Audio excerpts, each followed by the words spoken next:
하나님 말씀 같이 옵니다. 이 시간 같이 하나님 말씀은 에스겔 3장 1절로 15절까지 말씀입니다. 에스겔서 3장 1절로 15절까지 말씀 제가 봉독해 올려드리도록 하겠습니다. 또 그가 내게 이르시되 인자야 너는 발견한 것을 먹으라. 너는 이 두루마리를 먹고 가서 이스라엘 족속에게 말하라 하시기로 내가 입을 벌리니 그가 그 두루마리를 내게 먹이시며 내게 이르시되 인자야 내가 내게 주는 이 두루마리를 내 배에 넣으며 내 창자에 채우라 하시기에 내가 먹으니 그것이 내 입에서 달기가 꿀 같더라. 그가 또 내게 이르시되 인자야 이스라엘 족속에게 가서 내 말로 그들에게 고하라. 너를 언어가 다르거나 말이 어려운 백성에게 보내는 것이 아니요 이스라엘 족속에게 보내는 것이라. 너를 언어가 다르거나 말이 어려워 내가 그들의 말을 알아듣지 못할 나라에게 보내는 것이 아니니라. 내가 너를 그들에게 보냈다면 그들은 정녕 내 말을 들었으리라. 그러나 이스라엘 족속은 이마가 굳고 마음이 굳어 내 말을 듣고자 아니하리니 이는 내 말을 듣고자 아니함이니라. 보라, 내가 그들의 얼굴을 마주보도록 내 얼굴을 굳게 하였고 그들의 이마를 마주보도록 내 이마를 굳게 하였으되 내 이마를 화석보다 굳은 금강석같이 하였으니 그들이 비록 반역하는 족속이라도 두려워하지 말며 그들의 얼굴을 무서워하지 말라 하시니라. 또 내게 이르시되 인자야 내가 내게 이를 모든 말을 너는 마음으로 받으며 귀로 듣고 사로잡힌 내 민족에게로 가서 그들이 듣든지 아니 듣든지 그들에게 고하여 이르기를 주 여호와의 말씀이 이러하시다 하라. 때에 주의 영이 나를 들어 올리시는데 내가 내 뒤에서 크게 울리는 소리를 들으니 찬송할지어다. 여호와의 영광이 그의 처소로부터 나오는도다 하니 이는 생물들의 날개가 서로 부딪히는 소리와 생물 곁에 바퀴 소리라. 크게 울리는 소리더라. 주의 영이 나를 들려 올려 데리고 가시는데 내가 근심하고 분한 마음으로 가니 여호와의 권능이 힘있게 나를 감동시키시더라. 이에 내가 데라빕에 이르러 그 사로잡힌 백성 곧 그발 강가에 거주하는 자들에게 나아가 그 중에서 두려워 떨며 7일을 지내니라. 아멘. 여러분들이 길을 걸어가면서 가장 먼저 눈에 들어오는 것이 무엇입니까? 아마도 여러분들이 가장 관심을 갖고 있는 것들이 눈에 가기 마련일 거예요. 그래서 건물에 관심이 있는 분들은 건물을 보실 것이고 사람들에게 관심이 있는 분들은 사람들을 볼 것이고 저도 어디를 가면 교회의 건물을 갖다가 자주 이렇게 눈에 띄더라고요. 그 일들을 바라보면 저 교회는 참 예쁘다. 이 교회는 또 이렇게 여기 세워져 있구나. 이런 모습들을 갖다가 의도한 것이 아님에도 불구하고 또 사역을 하다 보니까 그런 어떤 교회의 십자가에 대한 모습들을 바라보면 거기에 저도 모르게 눈길이 그렇게 가더라고요. 신앙의 일들도 마찬가지입니다. 어떤 분들은 예배의 일들 가운데 왔을 때에도 쉽게 말해서 타 지역에 가서 어떤 예배를 드리고자 할 때에 건물을 먼저 보는 사람들이 있고 또 어떤 분들은 목회자의 얼굴을 또 그렇게 먼저 보는 사람들도 있고 또 어떤 분들은 사람들이 얼마나 모이는가 이 모든 것들을 바라볼 때에 각자 보는 것은 다르지만 공통적인 것은 바로 무엇입니까? 육신적인 눈으로 그렇게 보는 것이 우선시된다라는 것이 공통점이라는 거예요. 이런 말씀을 드리려면 적어도 저와 여러분들이 하나님을 믿음으로 영접한 믿음의 참 성도라고 한다면 이런 보여지는 육적인 것에 우리가 자꾸 시선을 끄는 것이 아니라 영적인 것을 우선시하고 하나님의 일들 가운데에 하나님의 말씀을 갖다가 우리가 먼저 마음 가운데에 새기도록 그렇게 심령의 마음문을 여는 것이 보다 중요하다라고 얘기할 수가 있는 것입니다. 그래서 늘 여러분들에게 말씀을 강조하는 것이 하나님의 말씀인 성경을 늘 읽으십시오. 가까이 하십시오. 하는 이유가 바로 거기에 있는 거예요. 여러분들 교회 건물을 잘 보시고 이 정도 규모가 되는 교회를 가야 됩니다. 목회자를 잘 보시고 연령대가 이런 분들을 찾아가야 됩니다. 성도들을 바라볼 때에 적어도 1,000명, 2,000명 모이는 그런 곳에 나가셔야 됩니다. 절대로 제가 그런 말씀을 드린 적이 없어요. 사람의 수나 건물의 어떤 크기나 사역자의 어떤 모습, 이것이 우리의 신앙의 기준이 될 수가 없는 것입니다. 우리가 걸어가는 신앙의 기준은 하나님의 말씀인 것을 여러분들이 분명히 아셔야 돼요. 근데 지금도 보여지는 것들에 많이 사람들이 현혹을 당하고 있고, 지금 나타난 수많은 어떤 일들 가운데에 요즘 어떤 이단에 대한 일들이 또 어떤 프로그램에서 방영이 되니까 여기저기 드라마나 이런 일들이, 그런 일들을 또 집중하며 나가는 모습을 바라봐요. 그런 부분에서 사이비를 다루고 이산을 다루는 일들 가운데 바라보게 되면 가장 먼저 나타난 것이 무엇입니까? 사람들을 미혹하기 위하여 보여지는 것으로 사람들을 미혹하는 거예요.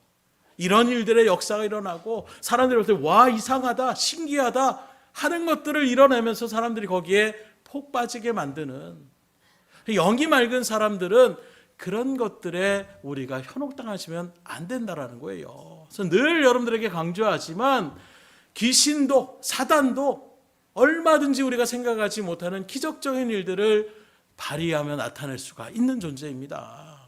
그렇기 때문에 우리는 기적을 쫓아나가는 어떤 보여지는 현상을 갖다가 야, 신기하다, 신기하게 생각하시는 거 상관없어요. 그러나 그 신기함을 쫓아가서 마치 그 사람이 뭔가 대단한 인물인 것처럼 쫓아가시면 안 된다는 거예요. 뭔가 기적이 일어나는 것, 병을 고치며 나가는 것, 감사할 일입니다. 그러나 그것이 하나님께 영광을 돌려야 될 일이고, 하나님이 지금도 우리 가운데 역사하신다는 것을 믿음 가운데 새기는 것이지, 그 일들을 표면적으로 나타내는 그 사람에게 우리가 집중하는 순간 우리의 신앙은 잘못된 길로 얼마든지 빠질 수 있음을 여러분들이 분명히 아셔야 된다는 거예요. 그렇기 때문에 주의 일들 가운데 하나님은 늘 우리에게 뭘 강조하느냐? 기적을 쫓아가라, 사람들을 쫓아가라, 이게 아닙니다. 하나님의 말씀을 쫓아가라고 우리에게 충고하고 있어요. 그럼 왜 이렇게 우리가 영적인 것을 우선시하며 나갈 때에 빠짐없이 우리에게 최우선시는 바로 말씀을 가까이 하는 것이다, 이렇게 증거하는 것은 요한복음 1장 1절에 이렇게 증거합니다. 태초에 말씀이 계시니라. 이 말씀이 하나님과 함께 계셨으니 이 말씀은 곧 하나님이시니라. 말씀이 곧 누구라고요? 하나님이시라고 하고 있어요.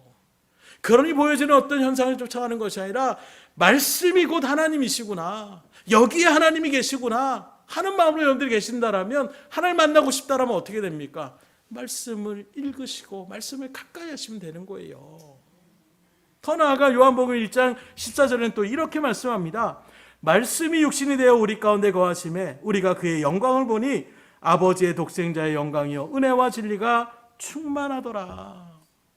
제가 참 많이 인용하는 말씀인데, 말씀이 육신이 되어 오신 분이 바로 예수님이라고 말씀하고 있어요. 그 말씀은 하나님이십니다.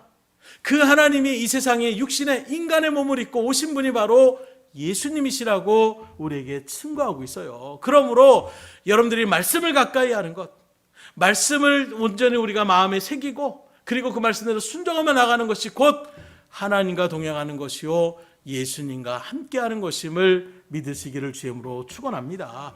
그러기에 그런 일들 가운데 나타나면 자연히 하나님의 영광이 드러날 수밖에 없는 거예요. 오늘 보면 1절로 3절까지의 말씀에서도 하나님께서 에스겔을 선지자로 그렇게 세우시면서 세 가지를 명령하시는데, 바로 발견한 그 두루마리를 먼저 먹고 그 다음에 가서 그 다음에 말하라고 말씀하고 있어요. 그래서 하나님의 말씀을 먹고, 그리고 가고, 그리고 가서 그 모든 일들을 선포하라고 지금 증거하고 있는 것입니다. 1절로 3절의 말씀을 다시 보면, 또 그가 내게 이르시되 인자야 너는 발견한 것을 먹으라. 너는 이 두루마리를 먹고 가서 이스라엘 족속에게 말하라 하시기로 내가 입을 벌리니 그가 그 두루마리를 내게 먹이시며 내게 이르시되 인자야 내가 내게 주는 이 두루마리를 내 배에 넣으며 내 창자에 채우라 하시기에 내가 먹으니 그것이 내 입에서 달기가 꿀 같더라, 이렇게 표현하고 있어요. 여기 말씀 가운데의 두루마리는 바로 무엇을 얘기하느냐? 하나님의 말씀을 이야기하고 있습니다.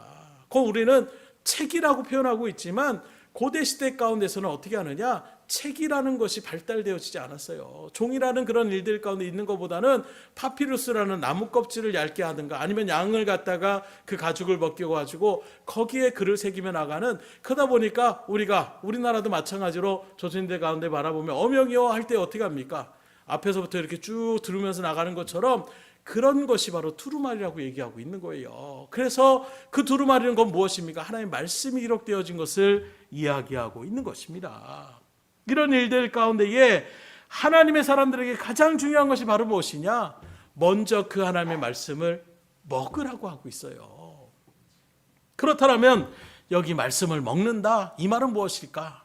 오늘날 그러면 우리가 성경책을 하나씩 씻어가지고 그걸 갖다가 내 입에다 예전에 영어 사전을 갖다가 영어 단어를 외우려고 하면 그걸 외운 다음에 그걸 찢어가지고 입에 삼키고 이런 일들의 모습을 나타나는 것처럼 오늘 우리가 하나님의 말씀을 먹는다, 두루마리를 먹는다 하니까 우리가 성경책을 하나씩 찢어가지고 내가 먹는 거, 이걸 얘기하는 것이 아니라 이 하나님의 말씀을 먹는다라는 것은 뭘 얘기하고 있느냐? 그렇다면 단순히 하나님의 말씀을 읽어내려는 것도 아니에요. 하나님의 말씀을 그냥 듣는 것으로 만족하는 것이 아니라 말씀을 먹는다는 것은 하나님의 말씀 속에 하나님의 마음을 온전히 깨닫고 이해하여 내게 주시는 것으로 믿고 받아들이는 것이 바로 말씀을 먹는 의미라고 얘기할 수가 있는 것입니다. 곧 하나님의 말씀을 먹는다는 것은 내가 그냥 설교 말씀을 듣거나 또 글을 읽거나 성경책을 읽고 나가는 것이 아니라 이 말씀이 하나님의 말씀으로서 나에게 지금 이렇게 행하라고 주시는 나를 향한 주님의 뜻이구나, 하나님의 뜻은 이런 것이구나 하는 것을 내가 온전히 마음가운데 새겨서 그 뜻대로 내가 순종하며 나가는 것, 이게 바로 말씀을 먹는다라고 이야기할 수가 있는 것입니다. 그렇게 바라본다라면 아무리 성경책을 많이 읽었다고 하고 또 아무리 내가 하나님의 말씀을 들었다고 할지언정 정작 그 말씀 속에 나타나는 하나님의 뜻과 그 마음을 모르고 내가 그것들을 먹는다라고 표현한다라면 잘못된 일들 가운데 설 수가 있는 거예요. 그래서 어떤 교수들을 바라보게 되면 저 여러분들보다 성경을 더 많이 읽은 사람들이 있어요. 그런데 그런 철학 교수들이나 이런 사람들을 바라보게 되면 그 말씀 속에 나타나는 구속사적인 또는 하나님의 본의의 뜻을 갖다가 제대로 알지 못하고 흔히 말하는 수박의 겉핥기식으로 역사적으로 그 시대적인 어떤 사람들의 문화적인 것으로 각양의 그들은 어떤 일들 가운데 그것을 접근하며 나가지만 이 말씀을 기록한 목적은 문화적으로 접근하고 시대적으로 접근하고 이렇게 나가라고 주신 말씀이 아니라 그 어떤 시대를 막론하고 하나님은 살아계시고 그 하나님의 역사하시는 일들 가운데에 구원의 자리 가운데로 들어오라라는 주님의 정말로 생명의 복음의 이 증거의 메시지를 우리가 분명히 아셔야 된다는 거예요. 그래서 하나님의 말씀을 읽을 때에 그 구속사적인 일, 다시 말하면 구약에서도 나타나는 예수님의 여러 가지 상징적인 일들, 예표적인 일들을 갖다가 우리가 쭉 일들 가운데 바라볼 때에 하나님은 그 일들을 진행하시기 위하여 이렇게까지 그 모든 일들을 감당하셨음을 생각할 때에 그 감격과 은혜는 이루 말할 수가 없는 거예요. 그냥 소설책을 읽듯이 이런 내용이구나, 레위기는 또 왜 이렇게 알지도 못하는 단어들, 또 우리 아이들도 말씀을 읽으라고 하면 말 그대로 성경의 말씀의 어떤 언어들이 우리가 지금 익숙한 그런 언어들로 끝나는 것이 아니라 하오이다 이런 식으로 얘기하다 보면 읽어나가는 것도 다 힘들어하는 그런 버거운 모습들이 있어요. 그렇게 우리가 바라보는 것이 아니라 그 말씀 속에서 하나님께서 지금 나에게 동일하게 이 시대를 살아가고 있지만 과거의 구약의 시대가 아닌 오늘날 내가 현재의 시대를 살아가고 있지만 이 시대 가운데서도 동일하게 하나님의 뜻은 우리 가운데에 선포되어지고 있고 그 뜻대로 나아가기를 하나님께서 바라고 원하신다라는 거예요. 그래서 우리가 말씀을 그냥 쭉 읽어 내려가는 것이 아니라 묵상하라고 말씀을 드리는 거예요. 그 말씀을 곱씹어서 나가는 것입니다. 과연 이런 의미가 무엇일까? 바로 그것을 깨닫기 힘들면 그래서 기도를 또 하는 거예요. 성령님, 나에게 지혜를 주시옵소서. 그래서 말씀과 기도는 떨어질 수가 없는 것입니다. 그런 일들 가운데서 그럼에도 도저히 내가 알지 못하겠다.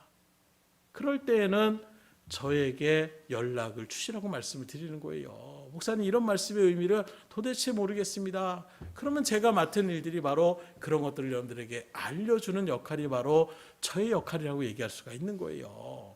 그런 모습에서 여호수아 1장 8절을 이렇게 증거합니다. 이 율법책을 내 입에서 떠나지 말게 하며 주야로 그것을 묵상하여 그 안에 기록된 대로 다 지켜 행하라. 그리하면 내 길이 평탄하게 될 것이며 내가 형통하리라. 여러분들이 삶을 살아가는 일들 가운데 형통하기를 원하십니까? 평탄하기를 원하십니까?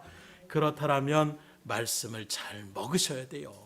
말씀을 잘 묵상하시고 말씀 그대로 행하며 나가시는 일들 가운데 서셔야 되는 것입니다. 앞서 말한 것처럼 말씀을 통하여 하나님의 뜻이 무엇인지를 내가 온전하게 마음 가운데 새기고 그걸 온전하게 이해하고 깨달은 그대로 내 삶으로 그 말씀을 적용하며 살아나가는 데까지 가면 하나님이 바른 뜻이 여러분들의 삶을 형통케 하여 주실 것입니다.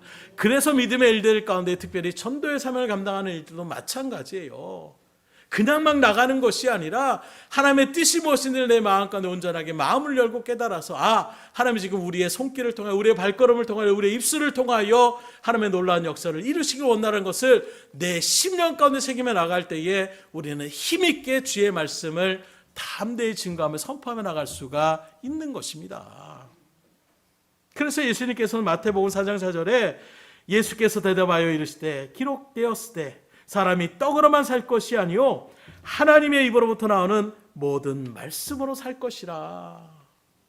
주의 말씀 앞에 살아가는 것이 이렇게 중요하다는 것을 우리에게 분명하게 증거하고 있는 것입니다. 곧 이 세상을 살아갈 때에는 육신의 떡이 우리 가운데 생명을 유지하며 나갈 수 있는 모습이라고 얘기할 수 있어요. 그러나 늘 말씀드린 것처럼 하나님을 영접한 여러분들은 다 아시는 것처럼 우리가 소망하는 나라는 이 땅이 아니에요. 아무리 이 세상을 우리가 영원토록 살고 싶어도 지금까지 그 누구도 영원한 생명의 삶 가운데에 살아간 존재가 없습니다.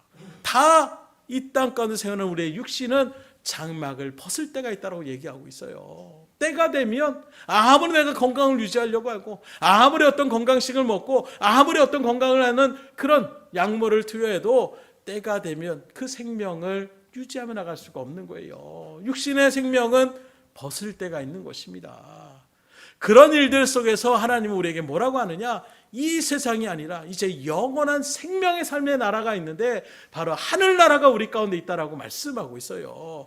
바로 그 하늘나라에 들어가는 일들 가운데 이게 중요한 부분이 육신의 양식이 아니라 하나님의 말씀인 이 양식을 우리가 온전하게 그 심령 가운데 새길 때에 하나님의 나라에 들어갈 수가 있는 것입니다. 왜요? 오늘 새벽에도 말씀드린 것처럼 나더러 주여 주여 하는 자마다 천국에 들어가는 것이 아니라 내 아버지의 뜻대로 행하는 자마다 하늘나라에 들어간다라고 말씀하고 있어요. 곧 아버지의 뜻대로 행하는 자가 하늘나라에 들어간다라고 하는데 그럼 아버지의 뜻은 무엇입니까? 어떻게 여러분들이 아시겠어요?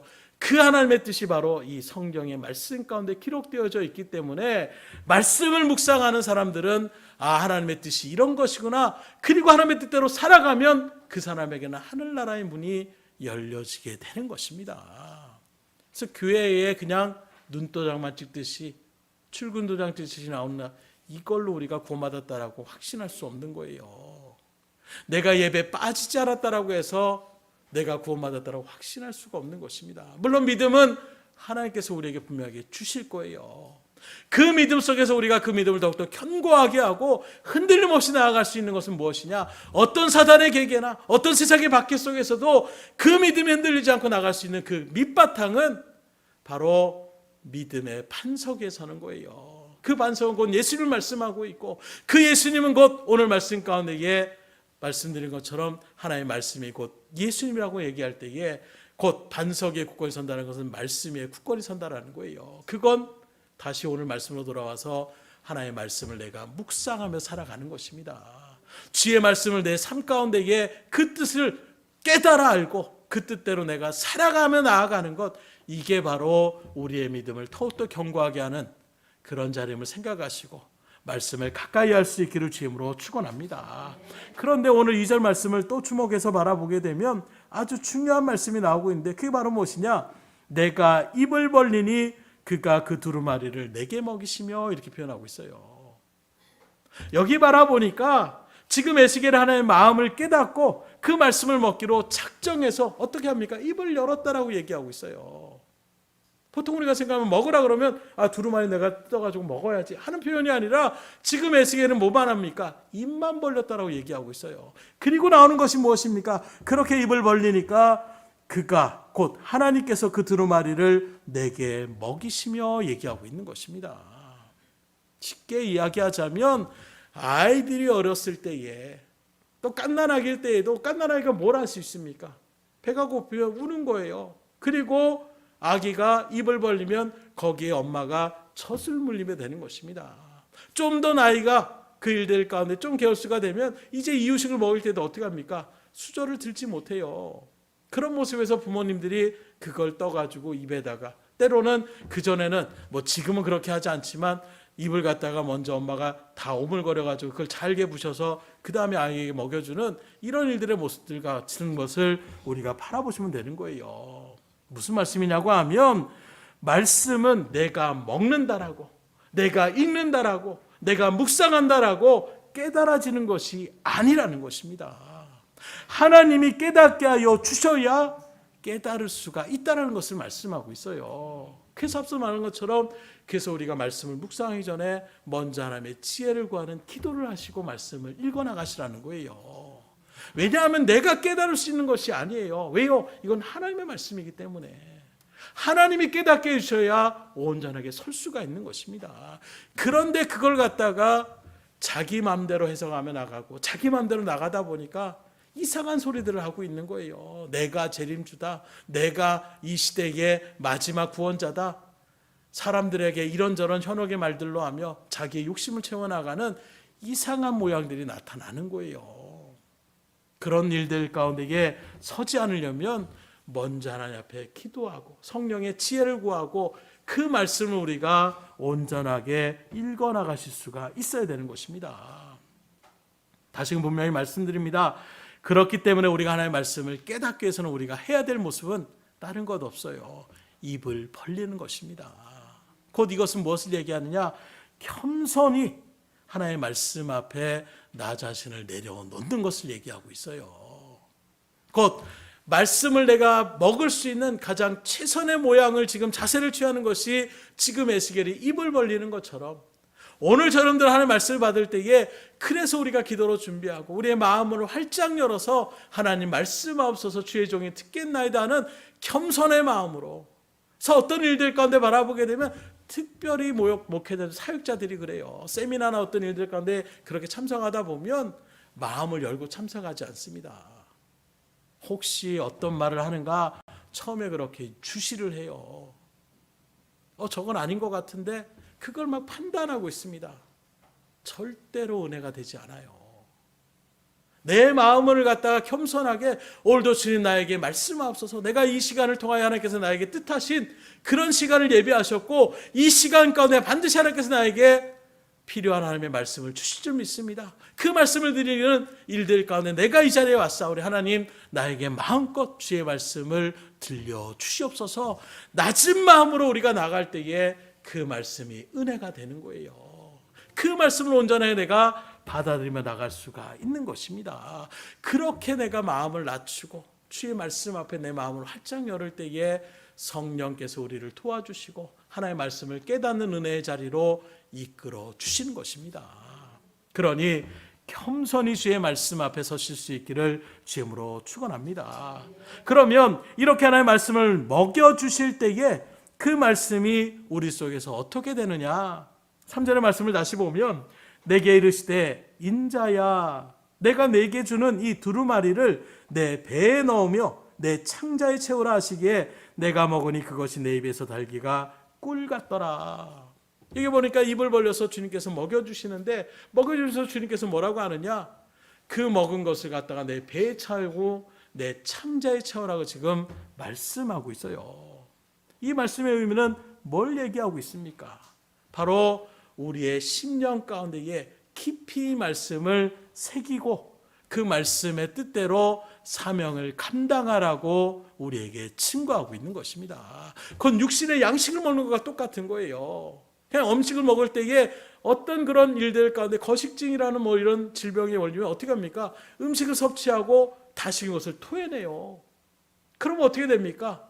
그 영양분이 하나도 몸에 들어가지가 않습니다. 결국 몸이 절절로 말라 비틀어질 수밖에 없는 거예요. 곧 여기 음식을 우리가 섭취하면 그것이 내 어떤 장기에 여러 가지 일들 가운데 그것이 영양분이 채워지는 것처럼, 가장 먼저는 위장에 우리가 아는 것처럼 의학적으로 거기에 음식물이 들어가면 채워지게 되잖아요. 그리고 거기서부터 그 음식물들을 녹이고 분해해서 각양의 장분으로 온 우리의 몸에 전체적으로 그 양분이 나가게 될 때에 우리가 힘을 얻을 수 있는 것처럼, 마찬가지로 영적인 힘으로 이렇게 풀어서 얘기하시는 것은, 우리의 배의 채고 창조의 채로라는 것은 하나님의 말씀을 들은 그대로 내가 그것을 마음에 새겨서 그 맡겨진 사명을 갖다가 최선을 다하여 감당하라고 힘을 내서 그 일들을 이루어 나가라고 말씀하고 있는 것입니다. 그런데 이런 말씀을 주실 때에 에스겔이 그것을 먹었을 때에 뭐라고 표현합니까?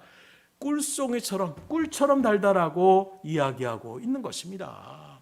아마 설탕물 이런 것들 가운데서 꿀이라는 것 하면 우리는 벌써 침이 고이시는 분들도 있을지 몰라요. 꿀은 그만큼 달달한 어떤 단맛의 어떤 최고의 그런 어떤 상징성이라고 이야기할 수가 있는 것입니다. 그러면 이렇게 달달하고 지금 표현하고 있는데, 이 달달하는 것이 우리가 흔히 생각할 때 그러면 되게 그것이 맛있었겠구나, 아유 달콤했겠구나, 이렇게 생각할 때에 우리가 그것을 영적으로 또 우리 삼적으로 얘기한다라면 우리가 흔히 생각하는 세상의 어떤 일들 가운데 이제 하나님의 말씀을 먹었으니까 잘 될 것이다, 복될 것이다, 이렇게 우리가 생각할 수가 있는데, 오늘 에스겔에 주신 하나님의 말씀은 그런 말씀이 아니더라는 거예요. 오히려 이스라엘에 대한 심판과 재앙에 관한 말씀을 지금 에스겔에게 먹이고 계시는 것입니다. 그러면 우리가 생각할 때에 이런 일들 가운데 재앙과 심판을 먹고 있는데 에스겔이 달다, 꿀처럼 달았다, 이렇게 표현한다는 것을 어떻게 우리가 받아들일 수가 있겠습니까? 여러분들에게 고난받으세요라고 했을 때에 감사합니다, 이렇게 받을 사람이 어디 있겠어요? 축복 받으십시오, 은혜를 누리십시오, 형통하십시오, 이런 말들을 들을 때 우리는 아멘 하답하면서 내가 그렇게 되길 원합니다, 이렇게 반응하실 거예요. 그게 어찌보면 우리 마음 가운데에 참 오늘 말씀이 은혜가 된다, 참 달다, 이렇게 표현할 수도 있을 것입니다. 그런데 오히려 여러분들 저주받습니다, 여러분들 죽을 것입니다, 이런 말씀을 하는데 누가 참 달다, 이렇게 우리가 반응할 수가 있겠냐라는 거예요. 그러므로 지금 에스겔이 그 말을, 그 두루마리를 먹었을 때, 말씀을 먹었을 때 달달하고 하는 것은 그 어떤 하나님의 말씀의 내용을 얘기하고 있는 것이 아니라 하나님께로부터 그것이 나온 것이기 때문에 달달하고 지금 표현하고 있는 것입니다. 무슨 말씀이냐고 한다라면, 오늘 저러분들 주의 말씀을 받아들일 때에 내 상황과 내 어떤 마음의 심령의 상태와 그런 일들 가운데 위로를 받고 격려를 받고 위안을 받고 또 내가 일들 가운데 다시 힘을 얻는 이런 일들의 말씀에만 우리가 참 오늘 은혜가 되고 참 말씀이 달다, 이렇게 받아들인 것이 아니라, 하나님의 말씀이라면 그 말씀이 심판의 경고의 메시지든, 여러분들 그렇게 하지 않으면 하나님의 저주의 자리 가운데 설 수 있다라는 하나님의 어미의 말씀이 선포되어질지라도 그 말씀을 우리가 달게 받을 수가 있어야 된다는 거예요. 그래서 이 부분을 갖다가 제가 몇 번 말씀드린 것처럼 사역의 일들 가운데 있을 때에 연초가 돼서 신년 예배 가운데에 그렇게 성경 구절의 말씀들을 각 가정에게 그렇게 주는 일들을 그렇게 감당하게 됐는데, 보통은 여러 가지 서점에 기독교 서점 같은 데 알아보게 되면 말씀의 구절에 책갈피가 있던 여러 가지 다방면, 여러분들에게도 한번 제가 선물 준 것처럼 자석의 어떤 이런 일들처럼 그렇게 나눠드린 것처럼 그런 말씀들이 많이 있어요. 근데 그런 말씀 대부분 어떻습니까? 다 축복의 말씀이라고 흔히 얘기하면 형통하십시오, 가정에 복이 넘칠 것이요, 이런 하나님의 어떤 말씀들을 굳이 해가지고 우리에게 나눠주는 일들이 있는 거예요. 그런데 그렇게 하지 않고 사역자들이 66권의 성경을 갖다가 10명의 사역자의 것을 단계로 나눠가지고 그 말씀에서 그런 말씀의 구절들을 발췌해가지고 그걸 일일이 프린터로 뽑고 또 그걸 갖다가 둘둘 말아가지고 또 리본을 묶어가지고 나름대로 정성을 다해서 그렇게 드리는 작업을 했어요. 근데 그렇게 하다가 어떻게 뭐 실수를 했는지 신경을 쓰지 못했는지 또 시간에 쫓기고 여러 가지 일들 가운데 있다 보니까 사람이 하다 보니까 그런 일들 속에서 그냥 말씀의 구절은 그냥 나오는 대로 프린트해서 그렇게 나누게 되는 이런 이야기들이 있었던 것 같아요. 그런데 그것이 하필 또 일반 어떤 성도님이라고 하면 그냥 이런 말씀인가 하고 받아들일지도 모르는데 중지에 계시는 장로님이 그 말씀을 받았는데 그 말씀 가운데서 하나님의 뜻대로 서지 않으면 너희 집에 이런 저주가 임할 것이다. 이런 말씀을 딱 받게 되는 거예요. 그랬더니 난리가 나신 거예요. 아니 어떻게 신년이 돼서 올 한 해 정말 내가 축복의 말씀을 가지고 우리 가정 가운데 그 말씀 붙잡고 나가려고 했는데 이런 저주의 말을 갖다가 줄 수가 있느냐고 그걸 또 목사님한테 전화를 하니까 목사님이 또 그 말을 듣고 얼마나 또 당황스럽겠어요. 그래서 또 부교육자를 놓고선 1시간이 넘게 정말로 이야기를 듣는데 그러면서 제가 느낀 건 뭐냐. 이게 그렇게까지 잘못된 일인가라는 생각이 들더라고요. 물론 저도 일반적으로 축복의 말씀들을 주는 것이 오히려 성도들에게는 그것이 은혜가 될 수 있습니다. 그러나 하나님의 말씀이 그렇다면 온통 다 복받아라, 형통할 것이다, 너에게는 은혜가 넘친다, 내게 물질의 풍요가 있을 것이다, 이런 말씀들만 늘 기록할 것이지 하나님의 말씀 가운데 바라보면 참혹하게 짝이 없는 그런 사건들의 말씀들도 우리에게 다 기록하고 있다는 것은 뭘 얘기하고 있습니까? 그럼 그것은 하나님의 말씀이 아닙니까? 지금까지 잘못됐던 신앙의 모습을 오히려 그런 상황 가운데 저에게 깨닫게 해주시더라고요. 그래서 어찌 보면 그런 일들의 모습들을 제가 잘 하지 않는 이유 가운데 하나가 잘못 그렇게 곡해하는 분들이 있을 수 있기 때문에 하나의 말씀은 저주의 심판의 말씀도 그냥 저주를 선포하시지 않아요. 이렇게 하지 않을 때에 저주를 받을 수밖에 없다는 것을 말씀하고 있습니다. 그러면 그 저주의 말씀도 우리가 축복의 말씀으로 바꾸려면 어떻게 됩니까? 그렇게 행하지 않으면 축복의 말씀으로 다가가는 거예요. 아무리 축복의 말씀이라도 너희들이 이렇게 하면 내가 복을 주리라 하는 말씀이라도 우리가 그렇게 행하지 않으면 그 복은 나와가는 전혀 상관이 없는 말씀이 되는 것입니다. 그렇기 때문에 하나의 말씀은 그 어떤 말씀이라도 여러분들이 그 말씀을 꿀송이와 같이 달게 받을 수 있는 심령의 자세에 설 수 있기를 주님으로 축원합니다. 내 구미에 맞는 말씀을 찾다 보면 그게 말씀을 재단하는 거예요. 요건 괜찮은데, 요건 해볼 만한데, 저건 나하고 상관없어. 저렇게 하면 내가 손해가 돼. 이건 말씀을 받는 올바른 자세가 아니에요.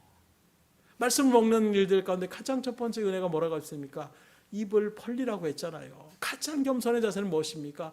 뭐라도 주인이 시키면 그 말에 쿵말이 없이 그 일들 가운데 나가는 모습, 이게 바로 겸손의 자세인 것입니다. 그래서 모든 일들 가운데서 뭔가 내가 알고 있어도 그걸 내가 이거는 이거 아닌 것 같은데요, 이렇게 얘기하는 종은 없는 거예요. 그 부분도 제가 몇 번 말씀드린 것처럼 군대에서 나름대로 전 열심히 하겠다고, 근데 뭐 이렇게 도수체제라고 해서 군대 가시면 알겠지만 군대 체제를 이렇게 배우고 있는데 조교가 그걸 자꾸 막 제대로 못하고 있는 거예요. 그래서 딱 보고 있다가 보니까 뭐 어렸을 때 뭐 우리 국민체조 이런 것도 봤으니까 박자에 맞아야 되는 거 아니에요. 그래서 이렇게 하는 거 보니까 이렇게 하면 되겠다 하는 생각이 들어서 저도 모르게 평소 같았으면 안 했을 텐데 마음을 갖고 있다가 그런 마음이 드니까 저도 모르게 손을 번쩍 든 거예요. 그랬더니 조교가 뭐야 나오라고 나와가지고 이렇게 하면 될 것 같습니다 라고 얘기를 했어요. 그랬더니 뭘 어떻게 해야 되는데 그래가지고 그걸 그대로 쫙 했습니다. 딱 떨어지니까 밑에 있는 훈련병들이 다 그걸 보면서 고개를 끄덕끄덕 하는 거예요. 그런데 그게 뭐가 됩니까? 가르쳐야 될 조교의 자리 가운데에 훈련병이 와서 그 일들을 했다는 것 자체가 이건 하극상도 그런 하극상이 없는 거예요. 그러면서 제가 한 대로 그대로 하긴 했지만 저는 어떻게 됐을까요? 가서 머리 박고 있었어요. 그 갈증을. 그게 어떻게 됩니까? 그런 것이에요. 조교가 앞에서 나갔을 때 군대라는 특징은 더 그런 것입니다. 어찌 보면 상관이 잘못된 일들 가운데 있어도 그게 어쩌면 군대의 폐쇄적인 어떤 모습이라고 할 수도 있지만 그런 일들이 정확하게 새겨지지 않으면 군대가 잘못 돌아갈 수 있는 거예요. 그런 모습처럼 세상의 어떤 일들 가운데서도 그런 체계적인 일들을 나갈 때는 정확하게 그 일들을 해야 되는. 왜요? 군대라는 것은 생명과 생명이 왔다 갔다 하는 거예요. 전투 가운데 나라가 망할 수도 있고 흥할 수도 있는 것입니다. 대충 논전 지금까지 이런 일들이 있는데 이런 법안을 우리가 어떻게 하면 상의하며 나갈 수 있는 그런 단계가 아니에요. 바로바로 그 일들을 진행해 나가는 위급한 급박한 상황 가운데서 그 일들을 진행하며 나가는 것은 철저하게 소규모의 사람들, 여론을 모으고 이런 것이 아닙니다. 몇 명의 장성들, 또 몇 명의 지휘관들이 그걸 갖다가 자기가 배운 대로 그동안 지금까지 그 일들을, 그래서 그 사람들이 어쩌면 상관들이고, 그런 사람들이 해서 작전을 잘못 짜면 망할 수도 있는 거예요. 그리고 작전을 잘하면 또 흥할 수도 있는 것입니다. 그래서 소수의 사람들로부터 그 일들이 일어나가게 하는 그런 조직이 있는 거죠. 왜요? 그래야 되기 때문이라는 거예요. 하나님의 말씀도 그렇게 우리에게 엄하게 다가올 수가 있는 것입니다. 그래서 하나님의 뜻을 갖다가 하나님께서 강력하게 말씀하는 하나님의 미련한 것도 우리 인간의 가장 지혜로움보다 낫다라고 표현하시는 것은, 우리가 가끔 그럴 때가 있어요. 하나님 지금 요게 아니라 이렇게 해야 되는 게 맞는 것 같은데요. 하나님 지금 하나님 이렇게 역사하시면 아마 더 많은 사람들이 하나님의 일들 가운데서 은혜를 느끼고 더 하나님 앞에 몰려들 것입니다. 우리의 생각으로 나가는 것이 아니라 주님의 일들 가운데 우리는 항상 말씀을 받는 위치에 있으셔야 되는 거예요. 그렇게 나갈 때에 우리가 자로나로 치우치지 않는 것입니다.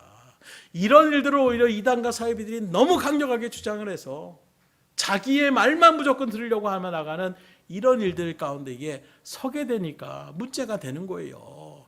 그래서 여러분들에게 지금 하나님의 말씀을 잘 묵상하셔야 돼요. 그렇지 않으면 얼마든지 저 여러분들도 그런 미혹의 일들 가운데 나도 모르게 또 빠져들 수가 있는 것입니다. 왜요? 여전히 우리 눈에 비치는 것은 굉장히 우리에게 달콤하게 다가올 수밖에 없어요.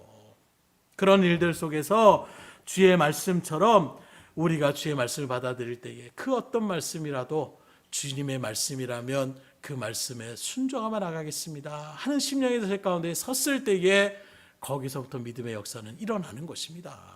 반대로 주의 말씀을 들음에도 불구하고 내가 그 말씀이 달갑지 않다, 걸려 넘어지는 것처럼 생각되어지고 은혜가 되는 것이 아니라 내 마음에 오히려 화가 넘치고 또 나한테 뭐라고 하시는가 하는 마음으로 우리가 받는다라면 내 영적 상태를 점검해 보셔야 돼요.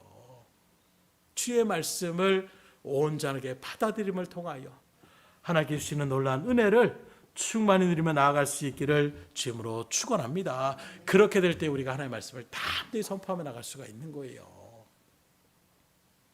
그런 일들 가운데에 오늘 말씀을 바라보게 되면 에스겔이 이렇게 탈게 하나님의 말씀을 받은 자가 되어서 하나님의 말씀을 전하여 나가는 이스라엘 백성들에게 이제 전해야 되는데, 정작 이 하나님의 말씀을 받아들여야 될 이스라엘 백성들의 모습을 어떻게 하느냐? 마음이 굳은 자라고 얘기하고 있어요. 강팍하고 패역한 자들이라고 이야기하고 있는 것입니다. 그러면서 하나님께서 뭐라고 하느냐? 오늘 본문의 말씀을 통하여 이렇게 마음이 굳고 다친 자들에게 어떠한 자세로 그들에게 말씀을 증거해야 되는지를 세 가지로 크게 우리에게 증거하고 있는데, 오늘 이 말씀을 잘 여러분 가운데 새기셔서 이 시대 가운데에 여러분들이 이렇게 주의 말씀을 증거하는 자로 쓰임받는 자리 가운데 설 수 있기를 주님으로 축복합니다. 그래서 적어도 이 자리에 계신 분들은 구원을 소망하는 사람들이 아니에요. 여러분들은 다 구원을 받은 사람들입니다. 구원받은 자들이 이제 해야 될 것은 무엇입니까? 다시 말하면 하나님의 말씀을 받은 자들이 이제 해야 될 것은 이제 그 말씀을 알지 못하는 자들에게 증거하는 삶을 사셔야 된다는 거예요. 그 첫 번째가 바로 무엇이냐? 같은 족속이라고 쉽게 생각하지 말라라고 선포하고 있습니다. 5절로 6절의 말씀입니다. 너를 언어가 다르거나 말이 어려운 백성에게 보내는 것이 아니요 이스라엘 족속에게 보내는 것이라. 너를 언어가 다르거나 말이 어려워 내가 그들의 말을 알아듣지 못할 나라들에게 보내는 것이 아니니라. 내가 너를 그들에게 보냈다면 그들은 정녕 내 말을 들었으리라. 이 말씀을 주목하면 다른 것 아닙니다. 지금 내가 너를 사람들에게 나의 말을 전하려고 지금 너를 선지자로 세우고 그 일들 가운데 세웠는데 누구에게 전하느냐? 너와 같은 족속인 이스라엘 백성들에게 이 말씀을 전하라고 얘기하고 있는 거예요. 말이 트이고 말이 어려운, 쉽게 말해 여러분들 저희들에게 한국 사람들에게 전하라고 한다면 여러분들 같은 언어 일들 가운데 전할 수 있잖아요. 그런데 만약에 저기 터키에 가서 전하라, 러시아에 가서 말씀을 전하라 이렇게 얘기한다면 어떻게 되겠습니까? 저 말 모르는데요. 그럼 공부부터 해야 되잖아요. 그래서 하나님께서 말씀하시는 것이 그런 이방인들에게 지금 너를 보내는 것이 아니다. 그러면서 하는 말씀이 또 뭐냐? 차라리 내가 그런 이방 사람들에게 나의 말을 너에게 그렇게 증거케 하라고 선포했다라면 그 이방인들이 오히려 나의 말을 잘 받아들였을 것이다, 이렇게 얘기하고 있는 거예요. 그 말은 건 무엇입니까? 이스라엘 백성들에게 그렇게 똑같은 알아듣지 못하는 말이 아니라 그들이 알고 있는 익히 있는 아는 말로 그 언어로 그들에게 하나님의 말씀을 선포했음에도 불구하고 정작 이스라엘 백성들이 그 마음을, 그 하나님의 말씀을 받아들이지 않는다라고 이야기하고 있는 거예요. 결국 이 말씀은 에스겔의 입장 가운데 바라보게 되면 뭘 얘기하느냐? 하나님의 말씀을 너무 가볍게 여기지 말라라고 지금 말씀하고 있는 것입니다. 즉 에스겔 자신이 지금 제사장 집안의 아들이고 하나님께 선지자로 택함받았다고 해서 자만의 자리 가운데, 교만의 자리 가운데에 서지 말라라는 거예요. 또 내 민족에게 전하는 거니까 하나님 택한 백성이고 말로 해도 잘 알아들을 만한 그런 사람들이니까 이렇게 대충 전해도 다 알아듣겠지 하는 마음의 자세로 나가서는 안 된다라는 것입니다. 오늘 우리도 마찬가지예요. 하나님의 말씀을 가볍게 받아들이시면 안 돼요. 그래서 제가 말씀드린 것처럼 어미의 하나님, 엄하고 정말로 위급한, 위중한 그런 마음으로 우리가 말씀을 받아들여야 되는데, 오늘 우리가 말씀을 받아들인 것은 또 했던 그 말씀 또한 해. 그 이야기구나. 그리고 말씀을 갖다가 그냥 한 귀로 듣고 한 귀로 흘려버리는 이런 일들 가운데 우리가 서면 절대로 안 된다는 것입니다. 지금 하나님께서 나에게 이런 말씀을 주시는 것이구나. 나에게 정말로 이 말씀을 통하여 내가 구원에 있는 자리 가운데 만족하는 것이 아니라 세상 만방에 하나님 알지 못하는 자들에게 생명의 말씀을 증거하라고 하시는 것이구나. 때 되면 내가 하겠지, 언젠간 하겠지, 이렇게 받아들이는 것이 아니라 그 말씀을 막중하게 받아들여야 된다는 거예요. 그래서 이런 일들 가운데 예화가 바로 히로시마에 원자폭탄을 떨어뜨릴 때에 그 미국이 바로 떨어뜨린 것이 아닙니다. 한 달 전부터, 몇 달 전부터 먼저 그들에게 흔히 말하는 찌라시라고 할 수 있는 것들을 먼저 그 히로시마에 계속해서 뿌렸어요. 지금 여기에 폭탄을 떨어뜨리게 되니까 지금 피해야 된다, 여기 있으면 죽을 수밖에 없다는 것을 계속 경고의 문구를 몇 번 그렇게 날린 것입니다. 그걸 받아들이고 그걸 정말 위중하게 받아들이는 사람들이 떠난 사람들 살았던 것이고, 적군이 하는 말인데 무슨 어떤 폭탄이 지금까지 나와도 요 정도 건물 하나 부셔지겠지, 도시 전체가 이렇게 무너지는 일들은 본 적도 없는 이런 일들 가운데에 우습게 여겼던 사람들은 어떻게 됩니까? 결국에는 그 원자폭탄이 떨어졌을 때에 그 피해는 이루 말할 수가 없는 거예요. 그렇기 때문에 오늘 우리가 주의 말씀을 받을 때에도 하나님의 말씀은 생명력이 그 폭탄과도 같은 거예요. 그 폭발력이 어떻습니까? 오히려 기독교를 박해했던 그 로마가 기독교를 받아들이는 나라로, 그리고 전 세계에 하나님의 복음의 확산이 확 이루어지게 되는 이런 역사가 주의 일들 가운데 일어난다라는 것입니다. 그래서 말씀의 역사는 우리가 상상을 초월하는 일들을 얼마든지 발휘할 수 있음을 여러분들이 생각하셔서 남들 다 믿고 내가 전하지 않아도 누가 전하겠지 하는 마음으로 여러분들이 받아들이셨더라면 오늘 이 말씀을 새기셔서 정말 하나님의 말씀을 가볍게 받아들이지 마시고 그 말씀을 맡은 막중한 책임감을 가지고 주의 말씀을 증거해 나갈 수 있기를 주임으로 축복합니다. 둘째로 하나님께서는 에스겔의 얼굴과 이마를 굳게 해주셨다고 말씀하고 있어요. 7절로 9절까지의 말씀입니다. 그러나 이스라엘 족속은 이마가 굳고 마음이 굳어 내 말을 듣고자 아니하리니 이는 내 말을 듣고자 아니함이니라. 보라, 내가 그들의 얼굴을 마주보도록 내 얼굴을 굳게 하였고 그들의 이마를 마주보도록 내 이마를 굳게 하였으되 내 이마를 화석보다 굳은 금강석같이 하였으니 그들이 비록 반역하는 족속이라도 두려워 말며 그들의 얼굴을 무서워하지 말라 하시니라. 길게 얘기하고 있으면 무슨 말이냐? 지금 이스라엘 백성들이 강팍한 사람들이라는 거예요. 이마가 굳은 사람이라는 것입니다. 말씀을 들어도 받아들일 사람들이 아니라는 거예요. 그런 사람들 앞에서 에스겔이 딱 서가지고 말씀을 전한다고 생각해 보세요. 그래서 부흥 강사가 오든가 저도 마찬가지로 첫 번째 어떤 설교의 자리 가운데 서면 시선이 정말로 날카로울 수밖에 없어요.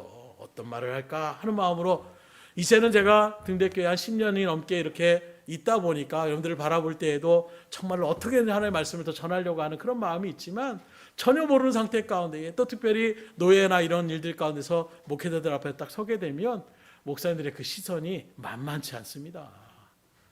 그럴 일들 가운데 그래 어떤 말씀을 준비했어? 한번 들어보자 하는 말씀 가운데 있을 때에 그래서 개그맨들이나 이런 사람들도 가수도 마찬가지고 그런 일들 가운데 그런 관중들이 앞에 있을 때 그때 가장 힘든 거예요.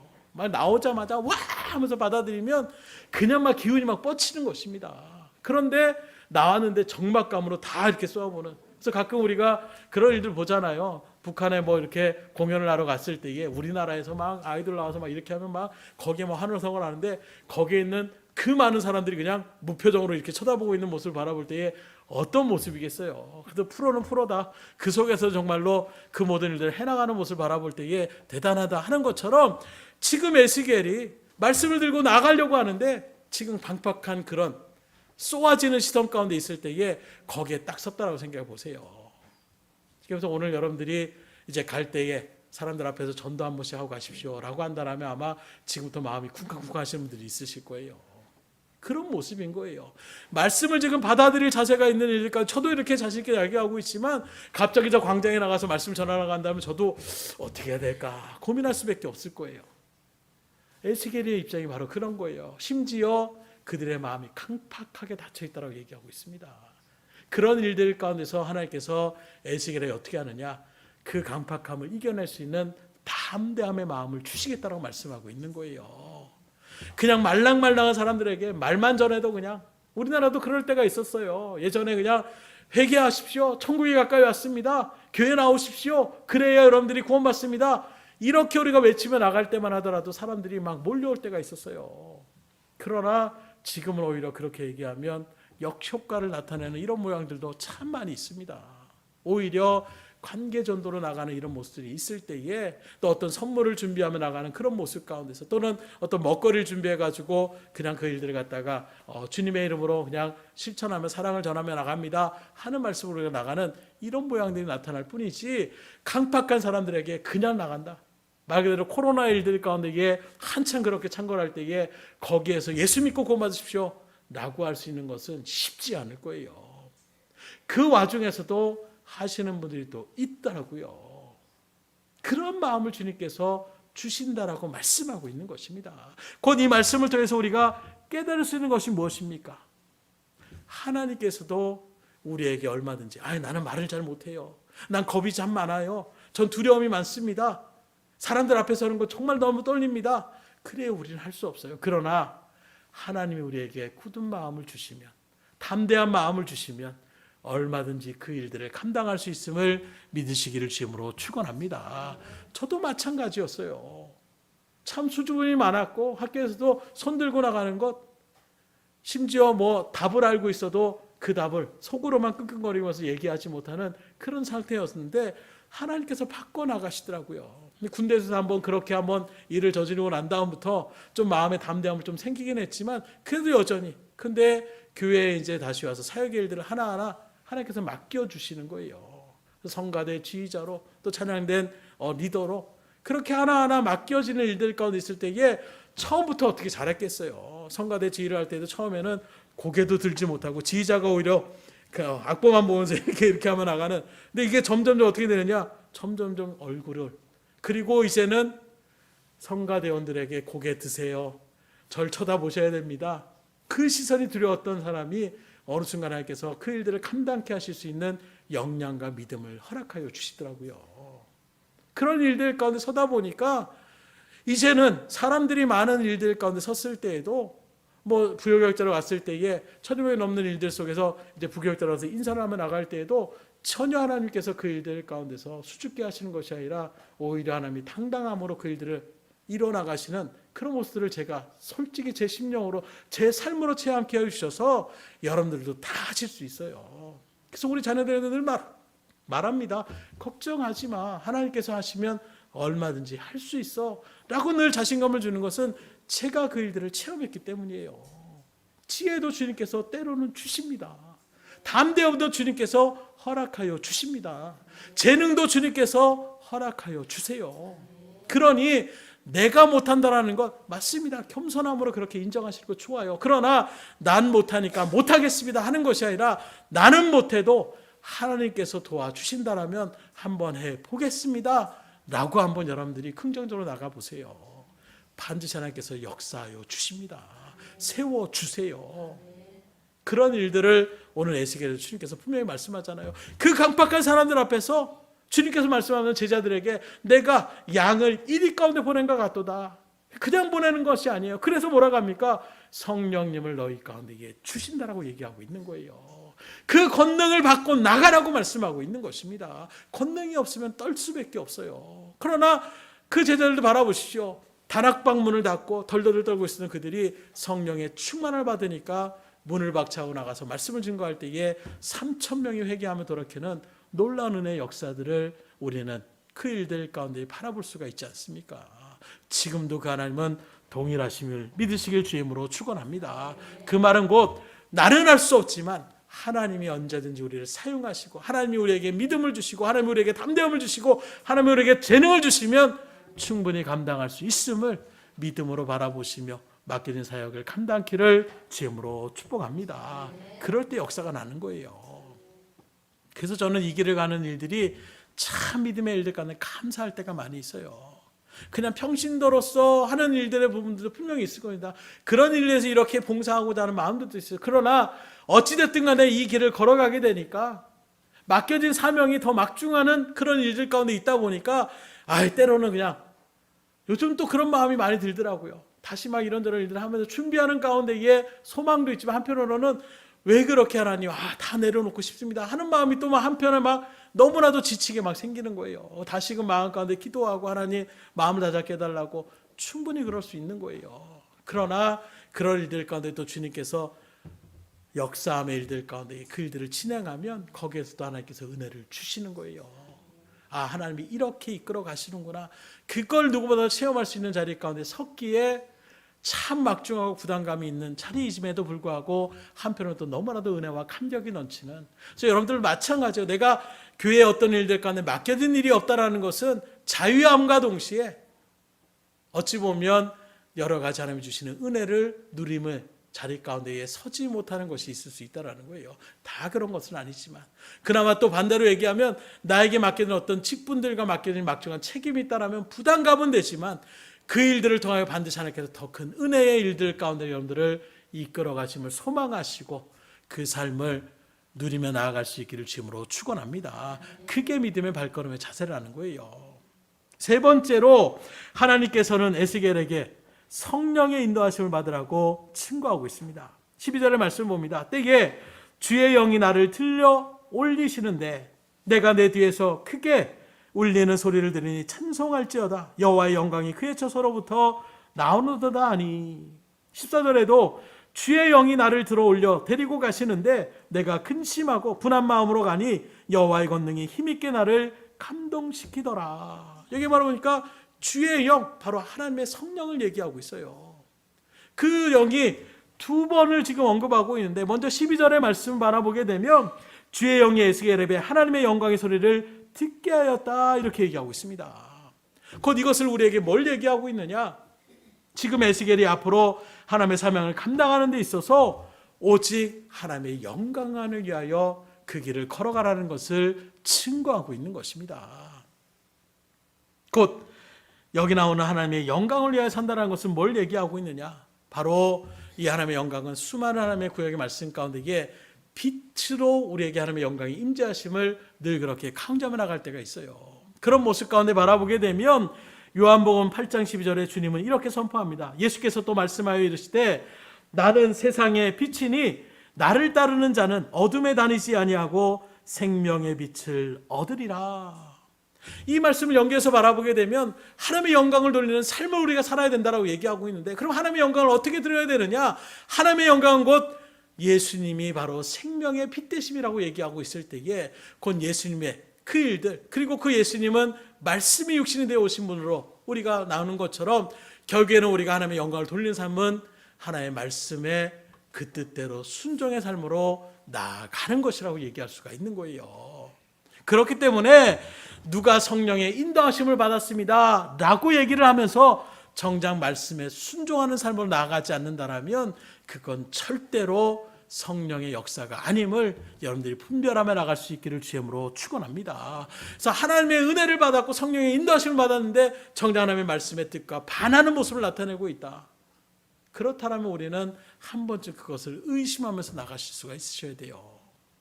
그래서 에스겔 선지자가 오직 하나님의 영광을 위하여 사명을 감당하는 것처럼 오늘 저 여러분들은 하나님의 말씀의 그 신앙의 자리 가운데서 말씀의 순종함으로 이 땅 가운데에 살아가심을 통하여 정말 하나님의 영광을 한없이 드러내며 나갈 수 있기를 주임으로 축복합니다. 두 번째로 14절에서 주의 영은 뭐라고 합니까? 에스겔을 어디로 데려갔다라고 하는데 15절에 보면 데라빕으로 데려갔다라고 해요. 이 데라빕은 바로 그발 강가에 있는 포로들의 집단 거주 지역을 얘기하고 있습니다. 곧 바벨론에 의하여 지금 이스라엘이 멸망당하고 있을 때에 그발 강가에서 이스라엘 백성들이 통곡하며 나라의 어떤 그런 망함을 바라보며 통곡하며 나갔던 그 지역, 포로로 잡혀온 이스라엘 백성들이 있는 그 지역을 얘기하고 있는데 이런 일들 가운데서 에스겔이 성령의 인도하심을 그 데라빕으로 인도하면서 뭐라고 표현하느냐? 근심하며 분한 마음으로 갔다 이렇게 표현하고 있어요. 성령의 인도하심을 받고 지금 나가고 있다라면 기쁨이 넘치고 평강이 넘치고 은혜가 넘치는 마음으로 나가야 되는데 왜 에스겔은 근심하며 분한 마음으로 갑니까? 표면적으로 바라본다라면 지금 이스라엘 백성들에게 그 강박한 백성들에게 말씀을 전하는 것이 두려울 수밖에 없는 거예요. 하나님의 말씀을 하셨음에도 불구하고 여전히 그 마음 가운데 그런 마음이 있을 수가 있는 것입니다. 또 자신들의 죄를 회개할지 모르는 그 백성들, 하나님의 말씀을 들었음에도 불구하고 그 하나님의 말씀을 들으려고 하지 않는 그 사람들의 모습을 바라보며 거룩한 분노의 그 심령의 자리 가운데 설 수도 있는 것입니다. 그러나 14절 하반절에 보면 여호와의 권능이 힘있게 나를 감동시키더라. 성령의 인도하심을 받아도 때로는 우리의 인간적인 걱정한 의심이 앞설 때가 있어요.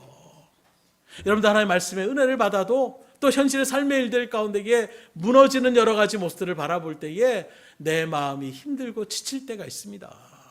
그러나 그런 일들 가운데서 우리가 다시금 이 말씀을 깨달을 수 있는 것은 성령의 감동하심을 받아야 된다는 거예요. 그 성령의 충만함을 그러게 여러분들이 늘 기도의 중심 가운데 꼭 여러 가지 기도 제목이 있을 때에 항상 하나님 오늘도 성령의 충만함을 허락하여 주시옵소서 기도하며 나갈 수 있기를 주임으로 축원합니다. 그래야 우리가 하나님의 뜻대로 온전하게 나갈 수 있는 거예요. 두려움의 마음을 극복하며 나갈 수가 있는 것입니다. 그런데 중요한 것이 15절에 이에 내가 데라빕에 이르러 그 사로잡힌 백성 곧 그발 강가에 거주하는 자들에게 나아가 그 중에서 두려워 떨며 7일을 지내니라. 제가 하나님의 음성을 들었습니다. 사명을 받았어요. 성령의 감동하심을 입었습니다. 그리고 이제 하나님의 이끄신 바대로 그발 강가에 그렇게 그들이 나아가게 됐는데 에스겔이 뭐라고 합니까? 거기서 담대하게 말씀을 선포한 것이 아니라 7일 동안 두려워 떨었다 이렇게 얘기하고 있어요. 그 침묵했다라는 거예요. 여러분 같으면 어떻게 하시겠습니까? 내가 은혜 받았는데 50절에 성령의 은혜 받았으면 문을 박차고 나가서 담대하게 말씀을 증거하는 것 그렇게 우리가 해야 되지라는 생각을 하실 수도 있을 거예요. 그러나 성령님께서 때로는 무조건 우리에게 말씀을 선포하는 것이 아니라 우리를 침묵해 하실 때도 있음을 믿으시길 주임으로 축원합니다. 그래서 때로는 모세에게도 잠잠하라 말씀할 때가 있어요. 하나님께서 어떻게 하실지를 곧 그 일들 가운데서 침묵하며 나가는 일들 가운데서 하나님이 정하신 때에 말씀을 선포하라는 것을 얘기하고 있습니다. 영원히 침묵하는 것을 얘기하는 것이 아니에요. 곧 이 기간 가운데에 어떻게 보면 에스겔은 두렵고 떨리는 마음으로 어찌 보면 하나님의 말씀을 다시금 묵상하며 나가고 있는 정말 하나님의 뜻을 내가 어떻게 증거하며 나갈까 하는 심령의 자세로 사실 지금 에스겔에게 하나님이 어떤 말씀을 선포하라고 주신 것도 아니에요. 이런 말씀을 전하라고 지금 주신 것도 아닙니다. 그 뒤에 말씀은 이제 16절부터 나오는 거예요. 7일 후에 여호와의 말씀이 내게 임하여 그때 이제 하나님께서 이 말씀 전하라. 그때 하나님께서 선포하시는 거예요. 성령의 은혜로 거기까지 가긴 갔지만 당장에 어떤 말씀을 전하라고 하나님이 알려주지 않은 것입니다. 그런 마음 가운데 지금 두렵고 떨림으로 7일 동안 침묵의 자리 가운데 지금 에스겔이 있었다는 것입니다. 그렇기 때문에 오늘 이런 원리를 우리가 마음 가운데 새기셔서 정말로 내가 준비되었을 때에 하나님이 우리를 통하여 일하심을 여러분들이 마음가운데 새길 수 있으셔야 돼요. 그래서 만약에 주의 일들 가운데 회개할 것이 있다면 철저하게 회개하시고, 내 마음 가운데에 두려움이 있다면 그 두려움을 떨쳐버리도록, 또 담대한 마음을 우리에게 허락해달라고, 근심과 분한 마음이 있다면 그 모든 것들을 내려놓을 수 있는 마음을 달라고, 그 한 영혼 한 영혼들을 사랑으로 품을 수 있는 긍휼의 마음을 허락해달라고 기도함으로 준비하셔야 된다는 거예요. 그리할 때에 우리가 담대히 주의 일들을 감당해 나갈 수가 있는 것입니다. 말씀을 드립니다. 지금까지 여러분들은 신앙생활을 하시면서 무엇을 중점적으로 보고 그렇게 나가셨습니까? 말씀이 일관되게 증거되고 있는 예수 그리스도를 바라보시며 나갈 수 있기를 주임으로 축복합니다. 우리가 오직 바라봐야 될 분은 예수님이세요. 그 예수를 걸어갔던 그 믿음의 발자취를 우리가 따라가는 것, 이게 바로 그리스도인의 삶이요 제자의 삶이라고 얘기할 수가 있는 것입니다. 그 예수를 바라보지 않고 엉뚱한 것을 바라본다라면, 내가 집을 장만해야 되는데, 내가 좋은 차를 사야 되는데, 내가 어떤 좋은 직장의 일들 가운데 들어가야 되는데, 세상의 것들을 바라보는 일들 가운데 부차적으로 주님 앞에 우리가 나간다라면 그 우선순위를 다시금 분명하게 재조정할 수 있기를 주님으로 축원합니다. 우리가 살아가는 이 시대를 바라보세요. 지금 이스라엘 백성들의 강팍한 시대와 지금 이 시대는 그래도 사람들이 더 믿음 가운데 섰지라고 얘기할 만한 시대라고 얘기할 수가 있겠습니까? 오히려 그 시대보다 더 강팍한 이 시대의 모습을 우리가 바라보지 않습니까? 하나님을 비방하는 것을 두려워하지 않아요.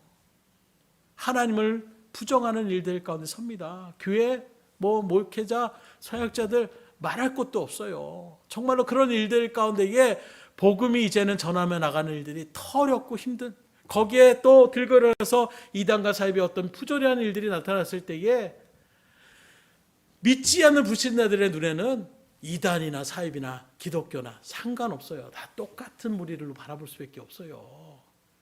우리가 정말 믿음의 일들 가운데 있으니까 저 사람 잘못 가르치고 있는 것이다, 정말 하나님의 뜻이 아니다, 우리는 분별하며 이야기하고 있지만 제3자의 입장, 하나님을 알지 못하고 성경을 알지 못하는 불신자들의, 세상 사람들의 입장을 바라보게 되면 이단도 똑같이 십자가 걸고 있고 사이비도 똑같이 하나님의 말씀이라고 성경을 드러내면서 얘기하고 있고, 그런 일들 가운데서 교회도 똑같은 부류 가운데에 치부될 수밖에 없는 거예요. 그 말은 곧 뭔 얘기합니까?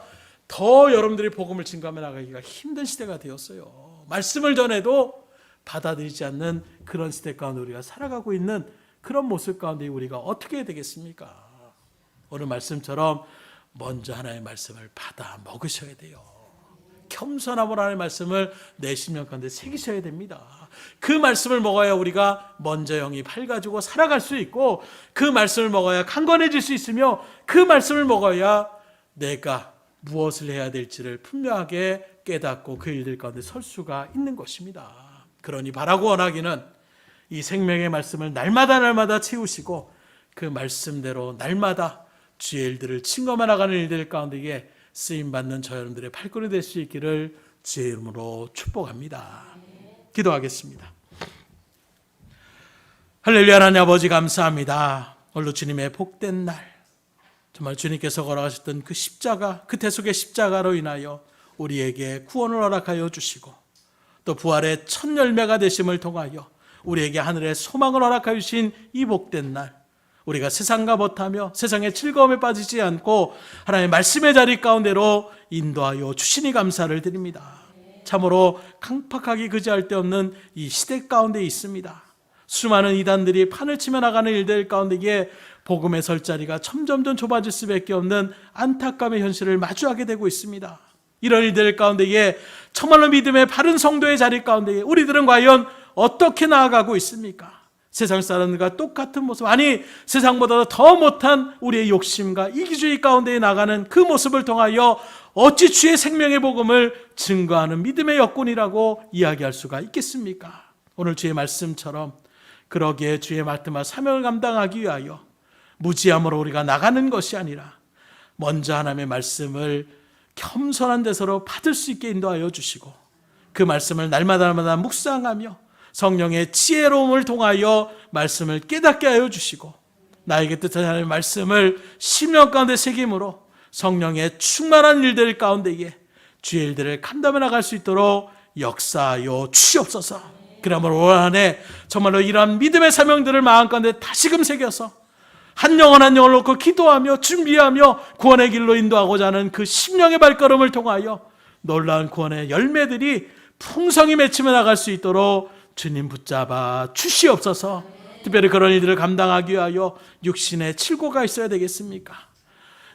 환경에 문제가 있어야 되겠습니까? 하나님, 그 어떠한 일들 가운데서 우리가 마땅히 주의 일들을 감당해야 되지만 더욱더 강건함을 덧입어서 더욱더 넉넉함으로 주의 일들을 감당키를 원하오니 하나님, 우리들에게 그러한 은혜를 더하여 주시옵소서. 모든 것을 주님 앞에 의탁드리오며 예수의 손 받들어 기도드렸사옵나이다. 아멘.